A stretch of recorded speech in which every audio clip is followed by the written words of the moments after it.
பொங்கலுக்கு மறுநாள் வெள்ளிக்கிழமை காலையிலேயே வந்து நாங்க எல்லாருமே என்னோட அம்மா வீட்டுக்கு கிளம்பி போயிட்டோம். அங்க வந்து அண்ணா, அண்ணி, அப்புறம் 2 தம்பி, தம்பி ஒய்ஃப் பசங்க எல்லாருமே வந்து முன்னாடியே வந்து சூப்பரா பொங்கல் வச்சிருந்தாங்க.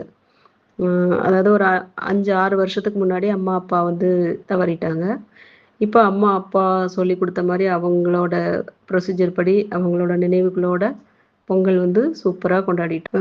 எங்க வீட்ல எப்படி அப்படின்னா, சூரிய பொங்கல். அதாவது வெளியிலயே வீட்டுக்கு வெளியில முத்தத்துல வந்து 2 பானை அடுப்பு கூட்டி 2 பானை வச்சு, ஒண்ணுல வெண்பொங்கலும், ஒண்ணுல சர்க்கரை பொங்கலும் வச்சு, அதுக்கப்புறம் கரும்பு, காய்கறிகள் எல்லாமே வச்சு வெளியில விளக்கு வச்சு, எங்க புகுந்த வீட்ல பண்றதுக்கும், பொறந்த வீட்ல பண்றதுக்கும் ரொம்பவே டிஃபரெண்ட் இருக்கும்.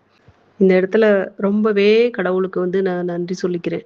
ஏன்னா, அம்மா, அப்பா, பெரியவங்க வீட்ல இல்லாதப்ப கூட, அந்த வீட்டு புள்ளைங்க எங்க வீட்டு மருமக்கமாரு. அவங்க வந்து வந்து நின்னு 3 பேரும் ஒற்றுமையா நின்னு, நிறைவா அந்த விஷயத்த பொங்கல வந்து செஞ்சு, சாமி கும்பிடுறது வந்து ரொம்பவே மனசுக்கு எனக்கு நிறைவா இருந்தது. அது இந்த வருஷம் ரொம்ப ரொம்ப சந்தோஷமா இருந்தது. மறுநாள் தாத்தா, பாட்டி, அம்மா, அப்பாவுக்கு என்ன பிடிக்குமோ, அவங்களுக்கு சாப்பிட என்ன பிடிக்குமோ, அதெல்லாம் சமைச்சு இலையில படையல் போட்டு கும்பிடுவோம். அப்புறம் இதுல என்ன ஒரு பெரிய ஹைலைட் அப்டின்னா, அ எல்லா பேரன் பேத்திகளும் 4 பேரன், 4 பேத்தி அம்மா அப்பாவுக்கு.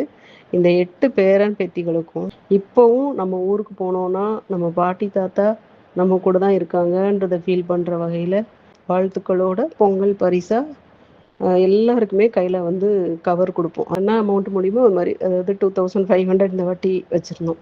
எல்லா பேரன் பேத்திக்கும் 2500 பொங்கல் பரிசு. பாட்டி, தாத்தாவோட ஆசீர்வாதத்தோட கிடைக்கும்.